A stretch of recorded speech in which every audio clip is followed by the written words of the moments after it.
Aman, can we start? Yes, sir, we are good to go.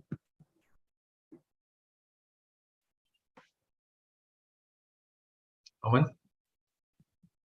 Yes, sir, we are good to go, sir. Okay.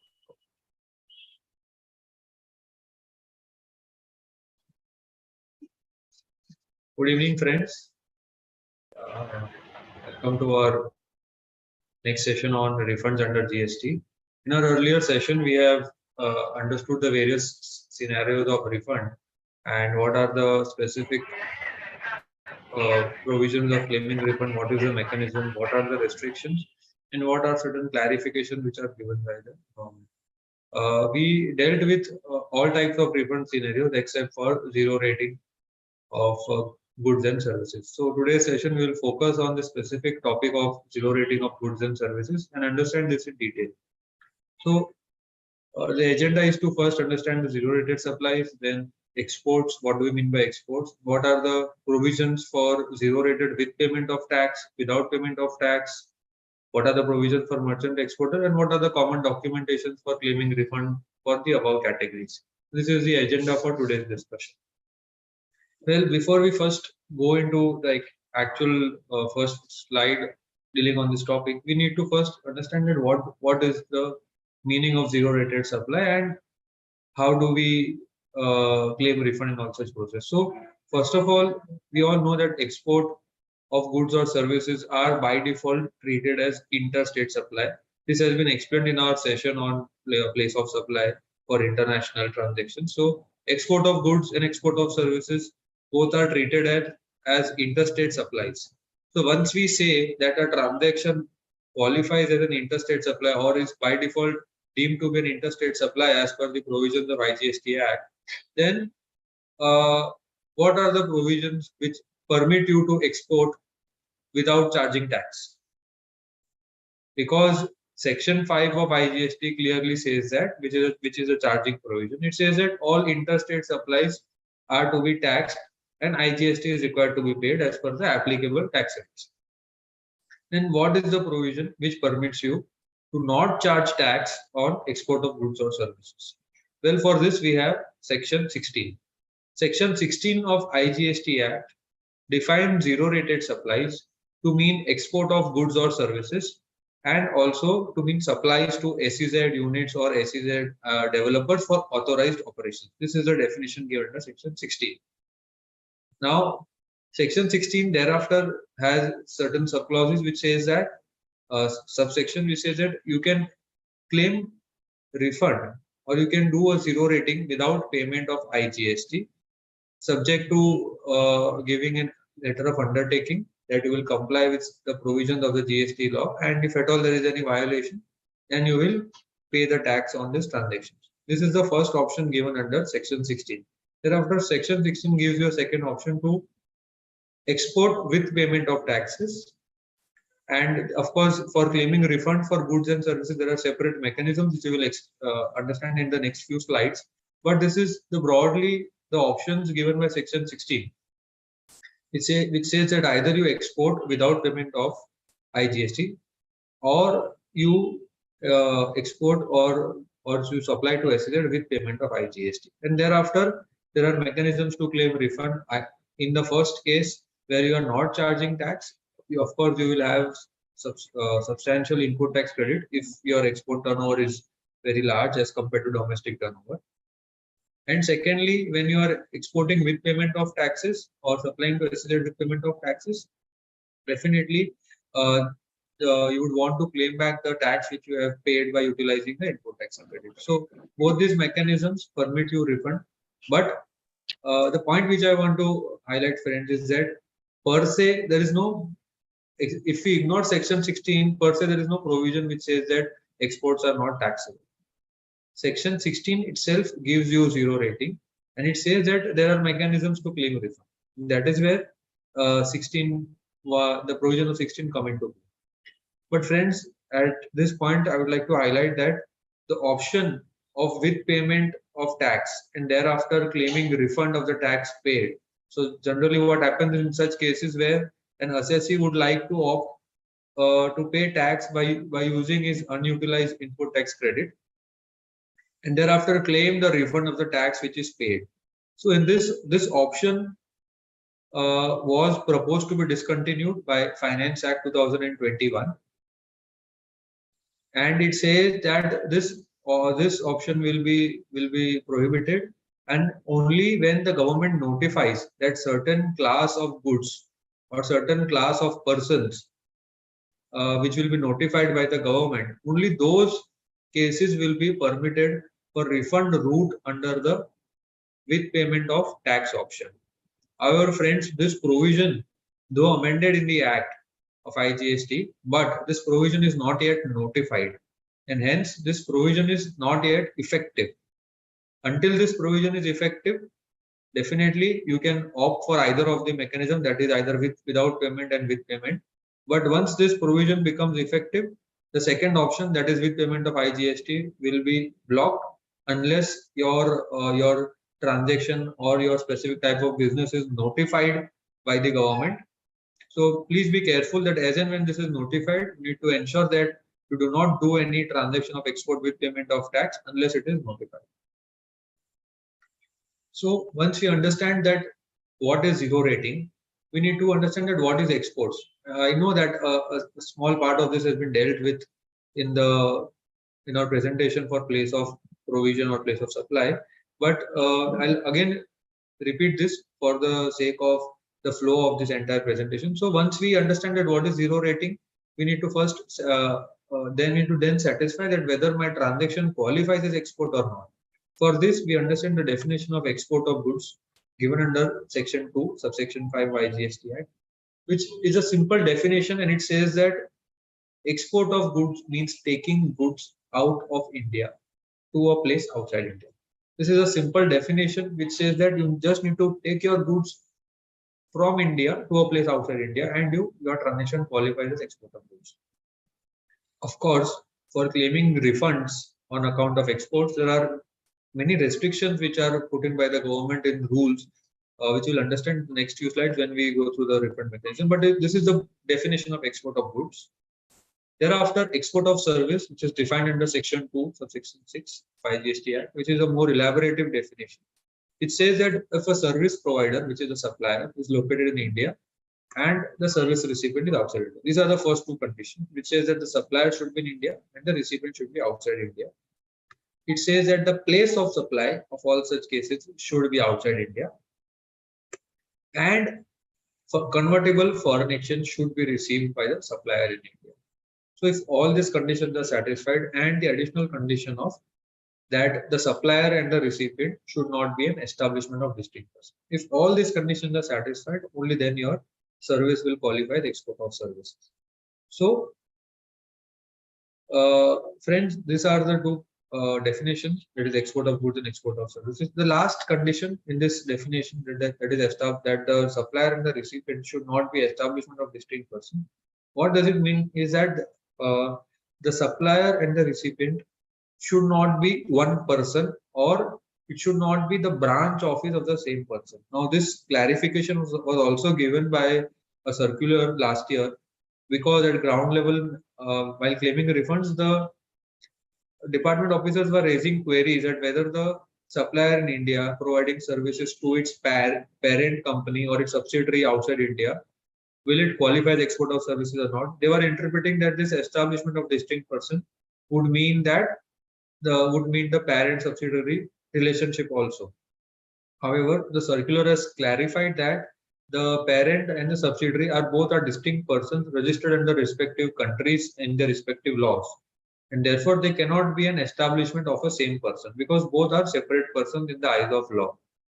The circular further clarified that this restriction, that is establishment of distinct person, was meant for branches of a person. Say I am in India and I have a branch in foreign country, or vice versa. For all such cases, these transactions, if there are transactions between the head office and the branch, or between the branches, then all these transactions will not qualify as export of services. So once we understand that what is zero rating, what is export, a person would definitely want to know that if my exports are not taxable, I I have paid tax on my procurements, then how do I claim refund? Or alternatively, I have utilized my exports for, I utilize my credit for paying taxes. Then I've utilized my input tax credit for paying my output taxes. Then in all such cases, am I eligible to claim refund in case of exports? So we'll understand the provision one by one. First, we'll deal with the provisions of relevant date, which we have understood in the last session also. I'll just quickly run through that. For zero rating for goods and services, there are separate provisions prescribed for relevant date. For exports, if you are exporting by sea or air, then the date when the vessel or the aircraft leaves India. This provision of relevant date is important because, friends, there is a timeline of 2 years for claiming a refund, as we all know. If I'm exporting by land again, then the date when the goods pass the customs frontier, the relevant date will arise, and my 2 years period will be counted from that. Similarly, if it is by post, then date of dispatch by post. If I am supplying zero rating to SEZ, then due date of GST. Similarly, for services, if I'm exporting services outside India, then the date of invoice or receipt of consideration, whichever is later, will be my starting point for 2 years calculation. And for SEZ again, due date of GST. Now, going to the provisions of export of goods with payment of taxes. Friends, here I would like to highlight that there is a special rule, Rule 96 prescribed, which for export of goods with payment of taxes, which says that there will be an automatic application subject to some formalities completed, and the person who is exporting goods need not file a separate application for refund of tax paid on exports. So in this case, how does this work is, say an exporter supplying goods to his customer outside India, he will issue an invoice. Now, of course, when the goods are leaving India, there are certain customs formalities which are to be completed, and an EGM has to be filed once the goods are boarded on the vessel and the vessel is ready for leaving India. Once this EGM is filed and the tax payment is made in the GSTR 3B by utilizing your ITC, there will be an automatic matching between the GST portal and the customs ICE gate, because these EGM details and the shipping bill details which are used for exports are available with the customs on their ICE gate website. So what will the GST portal do is it will match the database available as which you have filed in your GSTR 1 and GSTR 3B, and it will match it with your customs ICE gate details, and it will, if the details are matching, it will automatically make a refund application on your behalf, and if everything goes smoothly, you will get the refund directly in your bank account. You need not intervene or meet any tax officer. This is the direct process which is prescribed by the government under Rule 96. Of course, recently an additional condition has been brought in that for claiming refunds, the Aadhaar authentication of the authorized signatory and any one of the directors or the partners of the firm or the company has to be done. Without this Aadhaar authentication, your refund will not be processed. So this is the process which is prescribed by the government for export of goods with payment of taxes. In this case, we need to take care that firstly, that my shipping bill details should be correct. My shipping bill details and my invoice details, which I am going to upload in my GSTR1 table 6, should match. 6A should match. If there is any mismatch, the refund application will not be filed automatically. Secondly, I should pay the tax in my GSTR 3B, which will match with the liability which I have disclosed in my GSTR 1, and also with the tax amount disclosed in my shipping bill. So friends, we need to take care that when I file shipping bill, the customs authorities will specifically instruct you to put an option whether you are doing an export with payment or without payment. So you have to carefully select the option that you are doing an export with payment. Only then the shipping bill will correlate the data. Only then the shipping bill data will be correlated with the details entered in your GSTR1. Because we all know that when GSTR1 has to be filed for exports, we have to give the export of goods, we have to give the shipping bill details and EGM details also. So this is a matching process prescribed by the government, which is automatically happening backend. We don't need to do anything except for putting the details perfectly in all my documents. So as I highlighted, that proper disclosure in your GSTR1 and your GSTR3B is mandatory, because if I disclose my liability of export with payment of tax in GSTR1, but I don't pay it in my GSTR3B correctly, then again this refund will not be processed and then you will get an error directly. And of course, nowadays the GST portal has been automatically sending messages for any mismatch in data or discrepancies in data for exports, which are disclosed in GSTR1 and GSTR3B. If there is a mismatch, the GST portal automatically sends you a message of the discrepancy and says that because of this discrepancy, your details are not transferred to IceGate portal successfully, and therefore there will not be any matching between the IceGate. Now, there are certain common types of errors which come in while filing this, while doing the matching process between GSTR and IceGate. This you can check this errors from the GST portal, also from the IceGate portal, and what are the errors which are coming. So I'll briefly highlight that what are the types of errors. If you get an error code SB001, it means that the shipping bill details are not correctly entered in your GSTR1. So the solution for this is to amend your table 6A, that is export details in your GSTR1, and disclose the correct shipping bill details. Now, SB002 means your EGM is not yet filed.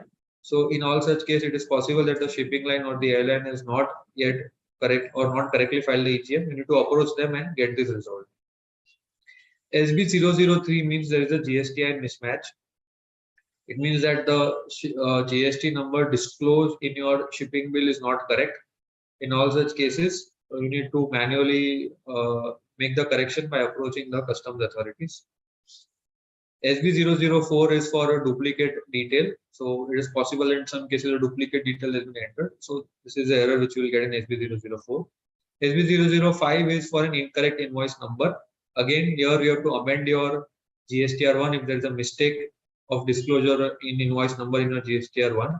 If there is a mistake of disclosure in the shipping bill, then again manual corrections have to be done by approaching the customs authorities. SB006 is your gateway EGM not available. Again, this is the technical issue which has to be resolved by the shipping line or the airline. So accordingly, you have to approach them and get this resolved. These are the types of errors which we get if your data is not successfully transmitted to IceGate for processing the refund application. So friends, you need to be careful. Primarily, first point is you need to be careful for uploading details in your GSTR1, uploading details in your GSTR3B, and lastly, disclosing correct details in your shipping bill. If all these details are correct, your refund will be automatically processed. You need not do anything. However, if there are some mistakes because of some clerical errors, then definitely you can identify the mistake and resolve this based on the solutions given in this table. Now, there is a special provision for export of goods with payment of tax to Bhutan. Here, the government has said that they will notify certain goods for which the refund will not be paid to the exporter in India, but refund will be directly paid to the Bhutan government. So in this case, the customer will have to pay the tax to the exporter in India because if the tax is paid, the exporter in India will have to realize. So he will recover the tax from the customer in Bhutan, and the Bhutan government he will claim it from the Bhutan government. Bhutan government will get the refund from the Indian government. This is the mechanism because of some treaty between both these two nations have been provided. However, friends, I could find that there are no such goods notified as of now. But as and when it is notified, we need to take care that the tax has to be collected from the customer for goods exported to Bhutan with payment of taxes. Now, for export of services and supplies to SEZ with payment of taxes, the provisions are more or less similar except for a few points which I will highlight. First of all, there is no automatic refund application. A manual refund application has to be filed in RFD01, giving the copies of your invoices, and also for export of services, you need to give the evidence for foreign currency receipt also. Because one of the conditions for export of services is that the foreign currency should be received. Here again, proper disclosure in GSTR1 and GSTR3B is required. Here initially, I just like to highlight that initially when in the first year of GST, a lot of exporters face problem for not disclosing correct details in GSTR3B. So what was happening is I had correctly disclosed my export of services or with payment of taxes in my GSTR1 in table 6A. However, while filing my GSTR3B, we all know there are two separate columns, 3.1A, which is for my domestic supplies, and 3.1B, which is for my exports or zero rated. Now, what had happened was for exports or zero rated with payment of taxes, many taxpayers had by mistakenly disclosed the tax amount in 3.1A. They misunderstood this to be a taxable transaction and disclosed this in 3.1A, that is with my normal domestic supplies, and the system could not validate this because system had an inbuilt validation that the tax amount should match with the disclosures made in 3.1B, which is my column for zero rated supplies. Thereafter, after a lot of representations, this validation was removed and the system was modified, and thereafter the validation was such that it would take the total of 3.1A and 3.1B if the integrated tax paid in both these columns together is higher or equal to the tax paid in GSTR 1 table 6A, they would process the refund application, and this is how this problem was resolved.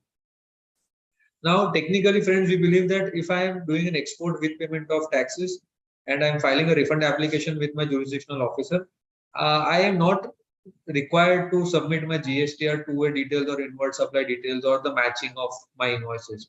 However, we've seen that at the ground level, the officers will insist on this matching process and they will process refund only if your details are matching, if your ITC details are appearing in GSTR 2 and matching with the invoice level details. So we need to take care that though there is no specific requirement under the law, but at ground level, these are the problems which we are facing, and accordingly, your refund application should be carefully filed. And lastly, in case of supplies to SEZ with payment of taxes, a declaration has to be obtained from the SEZ unit or the developer that they have not paid the tax to me and they have not availed the credit for the same. This is a declaration to be obtained if I want to claim a refund for supplies made to SEZ with payment of taxes. Now, there are some common restrictions for export of goods with payment and export of services with payment. That if I am procuring from all such types of vendors, then I will not get refund. That is, if I procure from merchant exporter at 0.1%, I mean procurements as merchant exporter, not from merchant exporter at 0.1%. Procurements under deemed supply provisions, that is your EOU, your advance authorization, then you will not get refund, except for capital goods under EPCG scheme. And also, if I'm importing certain goods, then the IGST and the cess component, which I have availed, which I have not paid under the EOU, EAS, or EOU or advance authorization or EPCG scheme, then I will not get the refund. So these are the common restrictions for both goods and services for zero rated with payment of taxes. Now, friends, then we move on to the next topic of refund of unutilized input tax credit, where I am doing an export or zero rating without payment of taxes. So exports would mean outside India and SEZ for the rest of Europe. Now, if I have to claim a refund, there are some again common exceptions that the goods should not be subject to export duty. For I should not have availed any drawback from the state government or the central government, and I have not claimed any refund of IGST paid on the such supplies, which is the it means that I should not have claimed a rebate on the exports. I should not do both on the same types of ITC. I should not claim a refund of the tax paid on the output also and then claim the refund of unutilized ITC also. Practically, this would not be possible, but still, this is the restriction put in by the government. And for SEZ, there is a special requirement that all your SEZ invoices should be endorsed by the specified SEZ officer, giving a confirmation that the goods or services are received in the SEZ for authorized operations. If you don't have such endorsements, your refund will not be processed by the tax authorities. So these are the options under refund of unutilized ITC for zero rated supplies without payment of taxes. Now, how is the refund process? What is the mechanism? Again, an application has to be made online in form RFD01. And there is a formula prescribed for calculating the maximum amount of refund which you can claim. The formula says that your turnover of zero rated goods or services, as the case may be, divided by your adjusted total turnover and multiplied by net ITC. So it means they want to give you a refund of ITC in proportion to your zero rated turnover. Now, all these three terminologies have been defined. net ITC has been defined to include ITC on inputs and input services, except for the inward supplies under deemed exports, merchant exports, EOU, or the special schemes which are prescribed. So, friends, here it is to be noted that the net ITC definition includes ITC on inputs and input services only. It does not include ITC on capital goods. So, here the restriction comes in place where your refund of ITC on capital goods is not being given by the government. They are going to give you refund only of ITC on inputs and input services. Thereafter, the term turnover of zero-rated supplies of goods has been defined to mean lower of the following. That is the actual value of the goods uh, which are made without payment of tax under LUT, or the value of 1.5 times of the like value of the goods sold in the domestic market, or from any similar place supplier. So these are the restrictions put in to because the government could identify that there are cases where the exporters are inflating the value of the goods, and that is why this restriction was brought in. Now, in the last GST Council meeting, there is one more additional condition brought in, which I have underlined. It says that your value of zero-rated supply of goods should be either the FOB value or the invoice value, whichever is less. Now, this restriction is brought in because in many cases, the exports may be on CIF basis. So here the government is saying that you want to restrict the refund only refund value or the value of the zero rating of goods only to the value of the FOB value.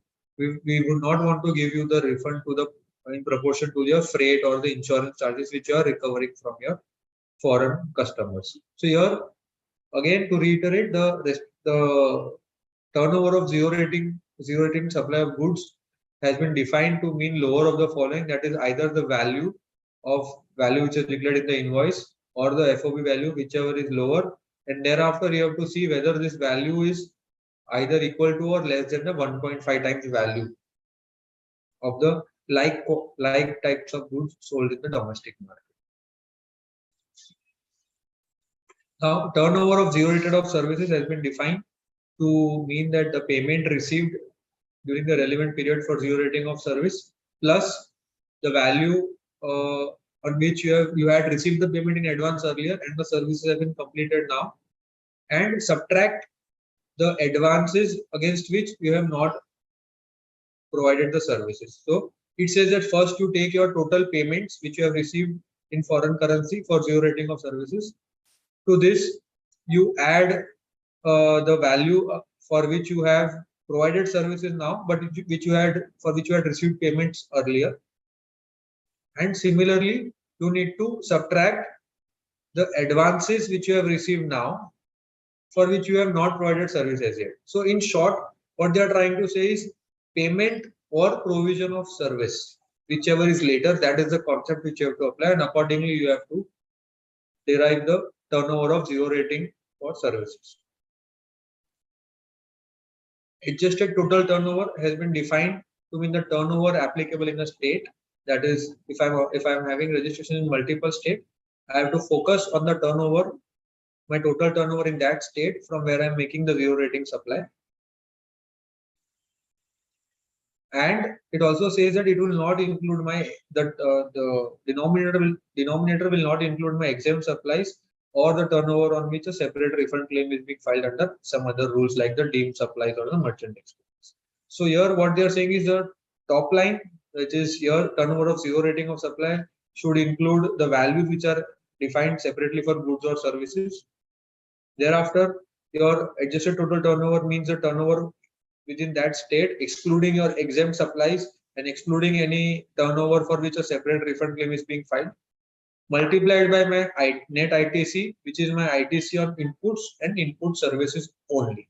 This is broadly the formula which is prescribed for calculating the maximum refund amount which you can claim.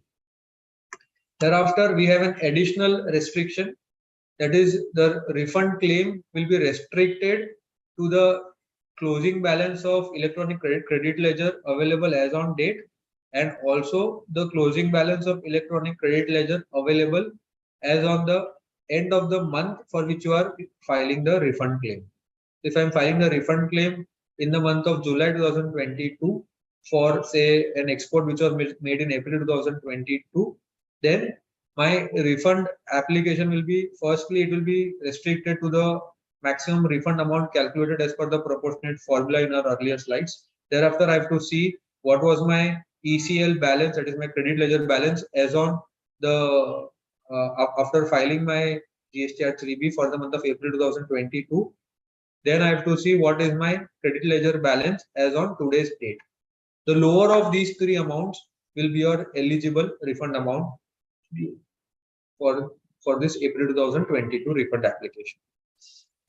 And once you make the refund application successfully, the electronic credit ledger will be debited by the amount of refund which you are claiming. Now,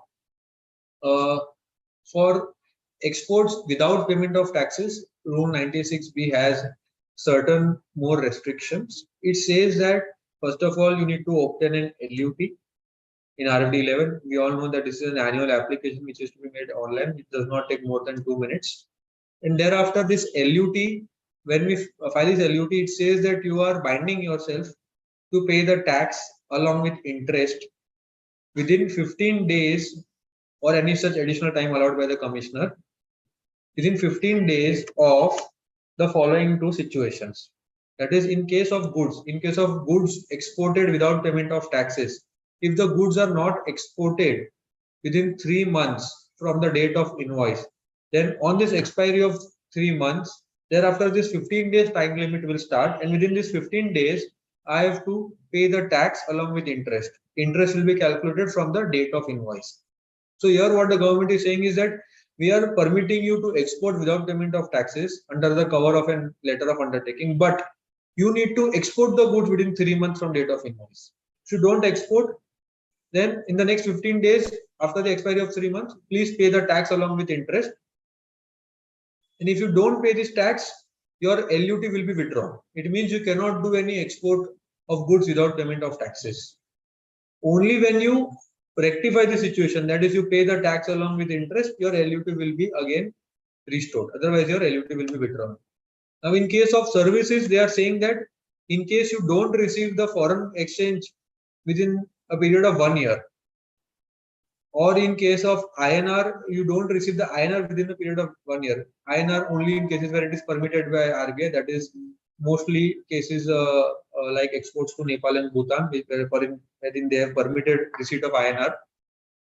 So they are saying in case of services, if you don't receive the payment within 1 year from the date of invoice, then within the next 15 days, that is after the expiry of 1 year, and then 15 days from there on, you need to pay the tax along with interest. Or you make an application for extension of time before the commissioner. If the commissioner allows you the time, well and good. If he does not allow you the time, you need to pay the tax along with interest. Your interest will be calculated from the date of invoice. Now, friends, just like to highlight that this condition for LUT withdrawal in case of non-compliance of all these conditions is mentioned only for export of goods without payment of taxes. This condition is not mentioned for services. So what I am trying to highlight is there is no implication provided if in implication provided if this condition is not satisfied for export of services. But definitely we feel that government could definitely do a recovery proceeding and try to recover this tax from if these conditions are not satisfied. And of course, the last provision of Rule 96, it says that all these provisions will also apply for supplies made to SEZ. So what they are saying is you need to actually, specifically for goods, you need to actually do the movement of goods and deliver the goods within this time period of 3 months.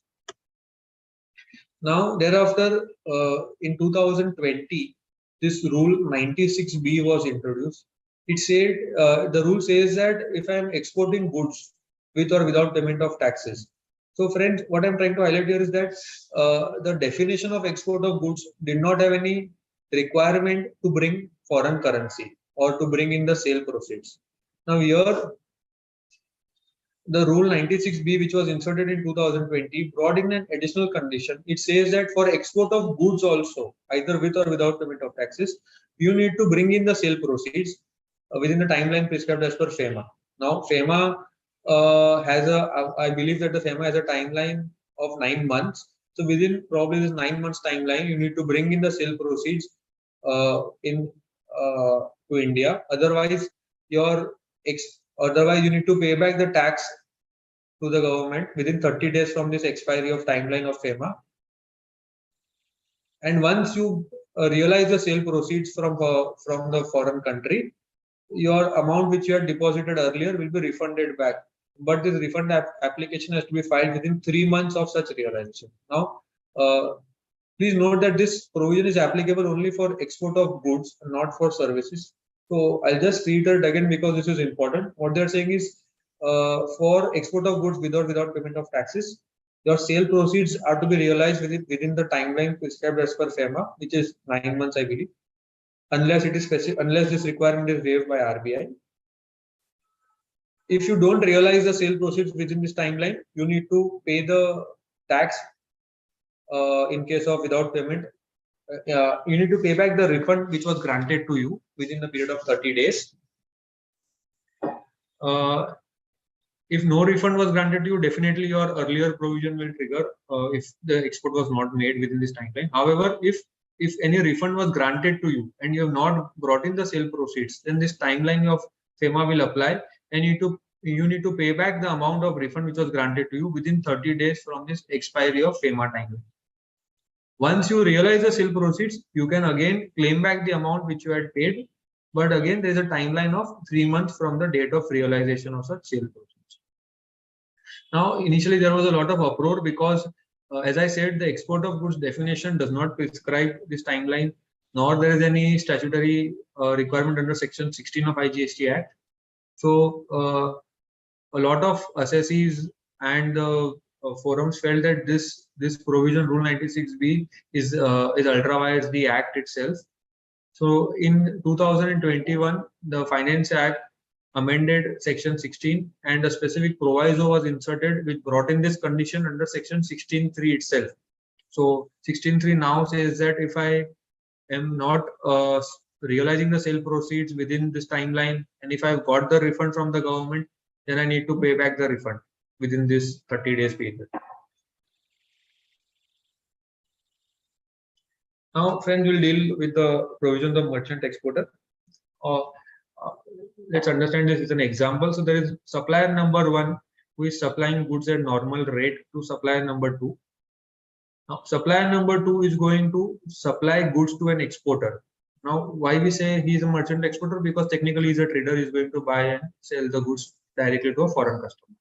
So supplier number 1 supplies goods to supplier number 2 at normal rate. The provision, the notification number 40/2017 gives a concession to supplier number 2 if he is supplying goods to a exporter, that a tax of only 0.1% should be charged to such exporter. The purpose of such notification is to reduce the burden on merchant exporter for unnecessarily paying tax on his procurements and then claiming refund from the government. So here what they are saying is that the merchant exporter can procure the goods at a concessional rate of 0.1% from a supplier in India for his export of goods outside India. However, there are certain conditions which are to be fulfilled over here, my friends. These conditions are to be fulfilled by merchant exporter vis-a-vis supplier number 2. So what they are saying here is that this concessional rate is subject to the conditions to be fulfilled by merchant exporter. That is, firstly, the merchant exporter should issue a PO to supplier number 2, indicating that he wants to procure the goods at concessional rate for export of goods, and this copy of the PO should be submitted to the jurisdictional tax officer of supplier number 2 in our example. Thereafter, the goods should be exported within a period of 90 days from the date of issue of invoice by the supplier number 2. That is, once supplier number 2 dispatches goods, the goods should be exported within 90 days from date of invoice of supplier number 2. The shipping bill, which will be filed by merchant exporter, should include the GST number and the tax invoice number of supplier number 2, and such copy of shipping bill or the bill of export should be given to the jurisdictional tax officer of supplier number 2. If only if all these conditions are satisfied, only then this concessional rate of 0.1% is available. Of course, some conditions are post facto and some conditions are to be fulfilled before making supply, but on a harmonious reading, all such conditions have to be fulfilled.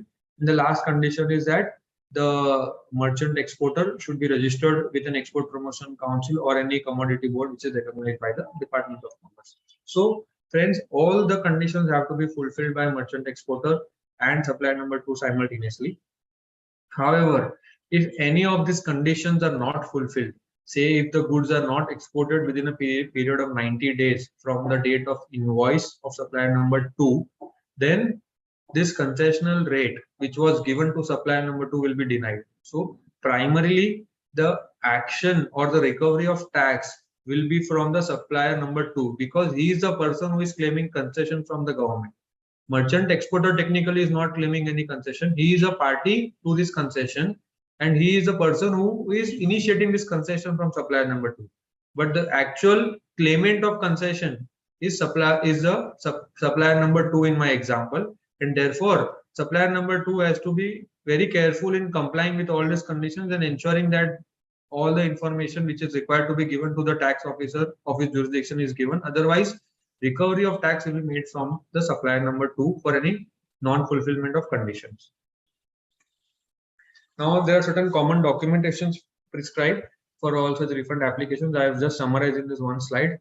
A statement containing the number and date of invoices, foreign inward remittance proofs for your export of services, a declaration that the goods are not subject to export duty or any drawback benefit has not been claimed, and also a declaration that you have not filed any refund claim with any other authority, that is your state or specific center.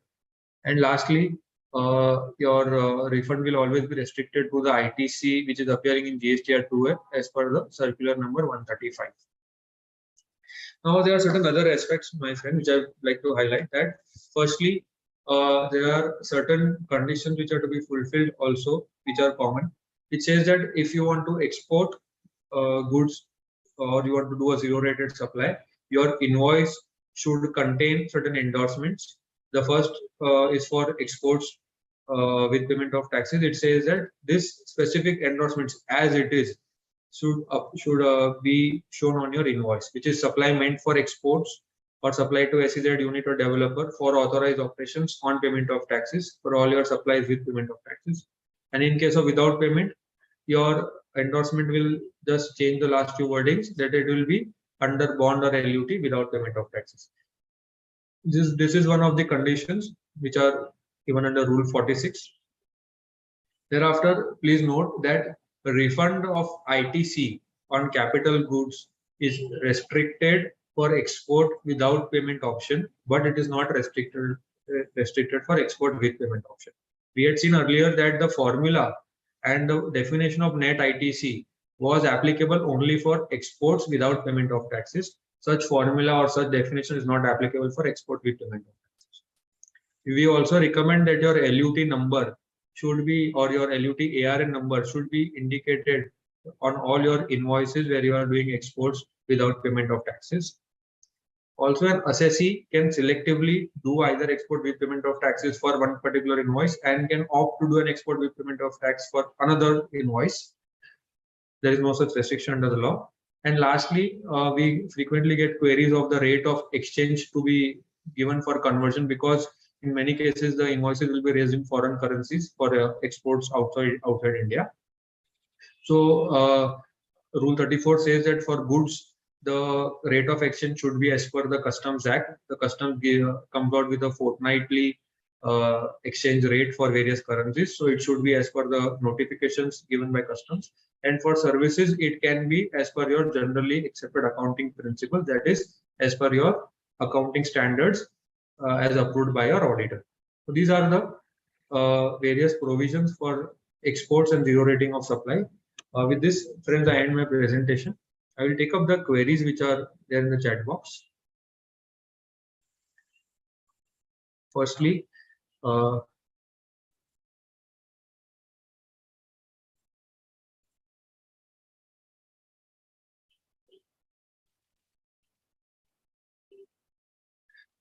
if we are a CHN forwarder, if place of supply or if sale invoice is outside India, but port of discharge of cargo is in India, then what is the case? So, Ritesh, for all your handling activity, your place of supply will always be India, even if you are raising invoice on a foreign customer, and therefore it will not qualify as export of services, because one of the conditions for qualifying for export is that your place of supply should be outside India. In your case, the place of supply will be India because your handling activity is happening in India. What will happen if I pay tax on export non-realization after 2 years from the date of invoice? As rule made it within 15 days after expiry 1 year. So in this case, sir, your interest liability will increase, and of course, you are required to do it within 15 days, but you have tried to rectify it even after 2 years, but your interest liability will increase. That is, your interest from date of invoice till actual date of payment will be applicable in this case. Any time limit for export of service realization? So yes, Pragnesh, if you are claiming refund for unutilized ITC, then your time limit for export of service realization is 1 year. The next question is, at what point of time various documents prescribed for merchant exporters are required to be filed? So your PO should be given to the jurisdictional tax officer of supplier number 2 in my example before making the supply, and thereafter once the goods are exported, the shipping bill and the shipping bill should be given to the jurisdictional tax officer along with your invoice copy indicating the supply date. So there is no specific timeline prescribed, but the PO should, I would recommend that the PO should be given before making the supply, and your shipping bill should be given immediately once the export is made. So the last question which you are having is, if we have supply of service to SEZ and the realization is in INR, yes, for SEZ there is no such requirement to get foreign currency. The restriction is only for export of services outside India. Any other queries, friends?